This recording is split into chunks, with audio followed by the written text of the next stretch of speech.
ত্রয়োদশ জাতীয় সংসদ নির্বাচন শেষ হয়েছে। সরকার গঠন, মন্ত্রিসভার দায়িত্ব বন্টন এবং সিটি কর্পোরেশনগুলোতেও নেতৃত্ব নির্ধারণের প্রক্রিয়া সম্পন্ন হয়েছে। দীর্ঘ রাজনৈতিক অস্থিরতার পর ক্ষমতায় এসেছে বাংলাদেশ জাতীয়তাবাদী দল বিএনপি। কিন্তু নতুন সরকার গঠন এবং দলীয় পুনর্বিন্যাসের পুরো প্রক্রিয়ায় একটি বিষয় বিশেষভাবে আলোচনায় উঠে এসেছে: তারেক রহমানের ঘনিষ্ঠ আত্মীয় স্বজনদের প্রায় সম্পূর্ণ অনুপস্থিতি। এই বাস্তবতা রাজনৈতিক অঙ্গনে নতুন প্রশ্ন জন্ম দিয়েছে।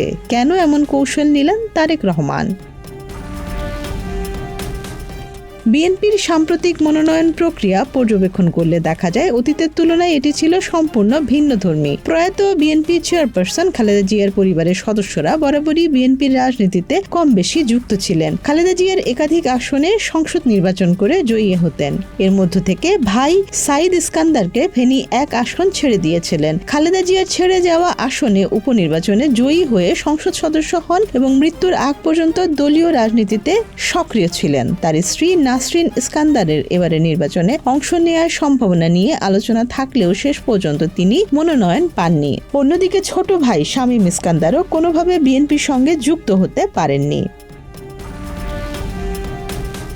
খালেদা জিয়ার বড় বোন খুরশিদ জাহান চকলেট ছিলেন বিএনপির নারী নেতৃত্বের অন্যতম শক্তিশালী মুখ।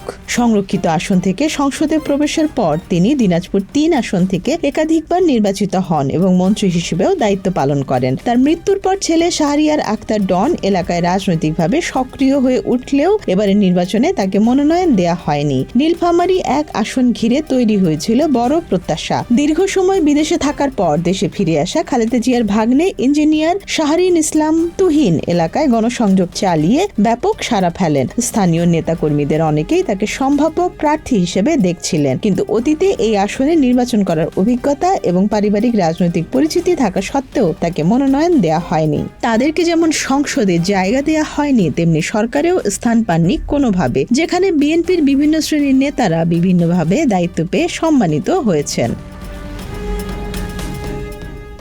শুধু খালেদা জিয়ার পরিবারের সদস্যরাই নয়, তারেক রহমানের নিজস্ব পারিবারিক বলয় থেকেও কাউকে রাজনীতিতে আনা হয়নি। দীর্ঘদিন ধরেই তার স্ত্রী ডাক্তার জুবাইদা রহমান কিংবা প্রয়াত আরাফাত রহমান কোকর স্ত্রী শর্মিলা রহমান সিথির নির্বাচনে অংশগ্রহণ নিয়ে গুঞ্জন ছিল। এমনকি ঢাকা 10 আসনে জুবাইদার বড় বোন শাহিনা জামান বিন্দুর সম্ভাব্য প্রার্থিতা নিয়েও আলোচনা হয়েছিল, কিন্তু শেষ পর্যন্ত তাদের কেউই নির্বাচনের মাঠে আসেননি। রাজনৈতিক বিশ্লেষকরা বলছেন এই সিদ্ধান্ত ছিল অত্যন্ত সচেতন এবং কৌশলগত। দীর্ঘদিন ধরে বাংলাদেশের রাজনীতিতে পরিবারতন্ত্র বা ডাইনাস্টিক পলিটিক্স নিয়ে যে আলোচনা রয়েছে তা থেকে বেরিয়ে আসার একটি প্রয়াস হতে পারে এটি। দলীয় ভাবমূর্তি পুনর্গঠন, যোগ্যতা ও জনপ্রিয়তার ভিত্তিতে প্রার্থী নির্বাচন এবং একটি নতুন রাজনৈতিক বার্তা দেওয়ার লক্ষ্যেই এই পদক্ষেপ নেওয়া হয়েছে বলে মনে করা হচ্ছে। এছাড়া ক্ষমতায় আসার পর প্রশাসন ও দলীয় কাঠামোয় বড় ধরনের পরিবর্তন আনার যে পরিকল্পনা বিএনপি গ্রহণ করেছে তার সঙ্গে এই সিদ্ধান্তের একটি সরাসরি সম্পর্ক রয়েছে। দলকে ব্যক্তি বা পরিবার নির্ভরতা থেকে বের করে একটি প্রাতিষ্ঠানিক কাঠামোয় রূপ দেওয়ার চেষ্টা হিসেবেও এটিকে দেখা হচ্ছে। তবে এই সিদ্ধান্ত যে পুরোপুরি বিতর্কমুক্ত তা নয়। দলের ভেতরে ও বাইরে অনেকেই মনে করছেন দীর্ঘদিন ধরে রাজনীতিতে সক্রিয় এবং মাঠ পর্যায়ে গ্রহণযোগ্যতা থাকা কিছু ব্যক্তিকে উপেক্ষা করা হয়েছে। বিশেষ করে তৃণমূল পর্যায়ে যারা পরিবারের পরিচয়ের পাশাপাশি নিজস্ব রাজনৈতিক অবস্থান তৈরি করেছিলেন তাদের বাদ পড়া নিয়ে প্রশ্ন উঠেছে।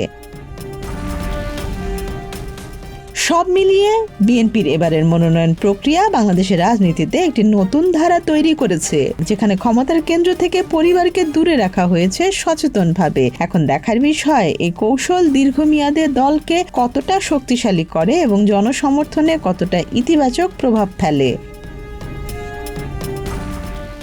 Desk report, Dhaka express.